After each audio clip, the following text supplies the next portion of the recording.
Hello everyone, मैं सनी कुमार स्वागत करता हूं एक बार फिर से आपका हमारे अपने YouTube channel achieve knowledge with Sunny में। आज हम लोग ज्योग्राफी के 4th वीडियो जो कि विषुवत रेखा के ऊपर है, इक्वेटर के ऊपर है, वो हम लोग देखेंगे। और मैं आशा करता हूं कि आप लोगों ने ज्योग्राफी के पिछले तीनों वीडियो को अच्छे से देखा होगा। तो चलिए हम लोग स्टार्ट करते हैं हमारा आज का वीडियो। तो आइए हम लोग विषुवत रेखा स्टार्ट करते हैं, ठीक है। तो इस वीडियो में विषुवत रेखा से संबंधित जितने भी बेसिक पॉइंट से लेकर के जहाँ तक भी जाने लायक और क्वेश्चन पूछने लायक पॉइंट्स होंगे, हम उन सारे पॉइंट्स का यहाँ पे वर्णन करेंगे। तो मैं चाहूँगा कि आप लोग इस वीडियो को पूरा देखें और हो सके तो सारे पॉइंट्स को नोट आउट कर लें ताकि बाद में भी आप इसे पढ़ सकें, ठीक है।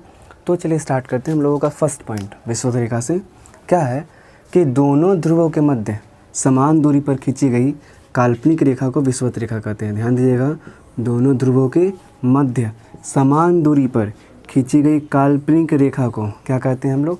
विषुवत रेखा कहते हैं। अब एज फॉर एग्जांपल हम लोग यहाँ पे क्या करते हैं, एक सर्कल बना देते हैं। ये है हमारा ग्लोब, ठीक है। अच्छा ऐसा सर्कल नहीं बना, ये ओवल टाइप का बन गया, बट कोई नहीं। यहाँ से एक इक्वेटर जा रहा है 0 डिग्री। अब आपको पता होगा कि ये बिंदु नॉर्थ पोल है और ये बिंदु साउथ पोल है। क्लियर है? This point is north pole and this is south pole.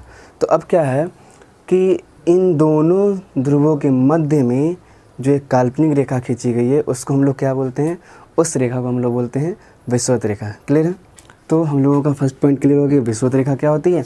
तो दोनों ध्रुवों के मध्य में समान दूरी पर खींची गई काल्पनिक रेखा को विषुवत रेखा कहते हैं। क्लियर है? एकदम इक्वल है, मध्य में है। अब हम लोग बात करते हैं हमारा नेक्स्ट पॉइंट।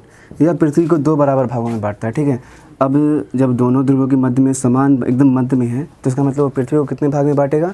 2 भागों में बांटेगा। हमेशा याद रखिएगा, ये क्वेश्चन भी बहुत छोटा सा क्वेश्चन है, बट आप ध्यान रखेंगे कि विषुवत रेखा पृथ्वी को 2 बराबर भागों में बांटता है। हमारा नेक्स्ट पॉइंट क्या है?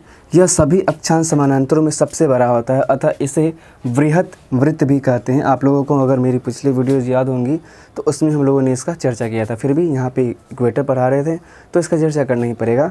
तो हम लोगों ने क्या देखा अभी कि इक्वेटर जो होता है सभी समांतर अक्षांश समांतर। अब चलिए यहाँ से हम कुछ अक्षांश खींचते हैं। ये देखिए मैंने खींच दिया, इस साइड भी, साउथ पोल में भी। अब आप खुद ही देख सकते हो कि इन सब में सबसे बड़ा कौन है? 0 डिग्री है। तो इसलिए कहा गया है कि इक्वेटर को सबसे बड़ा अक्षांश समानांतर माना जाता है, ठीक है। और इसको वृहत वृत्त भी कहते हैं। आपसे क्वेश्चन पूछा जाएगा कि वृहत वृत्त इनमें से कौन कौन है, तो अक्षांश होगा और सारे देशांतर भी होंगे। विषुवत रेखा से ध्रुवों की ओर बढ़ने पर अक्षांश रेखाओं की लंबाई घटती जाती है। हम लोग जान चुके हैं कि जैसे जैसे ये आगे बढ़ते जाएगा इसका लंबाई क्या होते जाएगा? घटते जाएगा। जैसे जैसे विषुवत रेखा से हम लोग नॉर्थ पोल यानी कि उत्तरी ध्रुव या साउथ पोल यानी कि दक्षिणी ध्रुव की तरफ बढ़ेंगे तो इसका लंबाई क्या होते जाएगा? घटते जाएगा। क्लियर है? तो हम लोगों का ये पॉइंट भी क्लियर हो गया कि विषुवत रेखा से ध्रुवों की ओर बढ़ने पर इसकी लंबाई घटते रहती है। नेक्स्ट है, पृथ्वी के विषुवत रेखा की कुल लंबाई 40,045 किलोमीटर है। बहुत ही आसान। इसका कुल लंबाई कितने आप लोग याद रखोगे?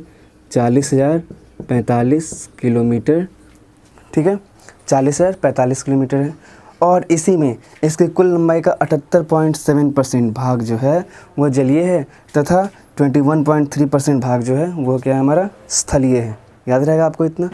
तो फिर से हम एक बार रिपीट कर दें कि इक्वेटर का जो टोटल लेंथ है उसका 78.7% भाग जो है वो सागरों के ऊपर है, महासागरों के ऊपर है, जलीय है, ठीक है। जबकि मात्र 21.3% भाग ही ज़मीन के ऊपर है।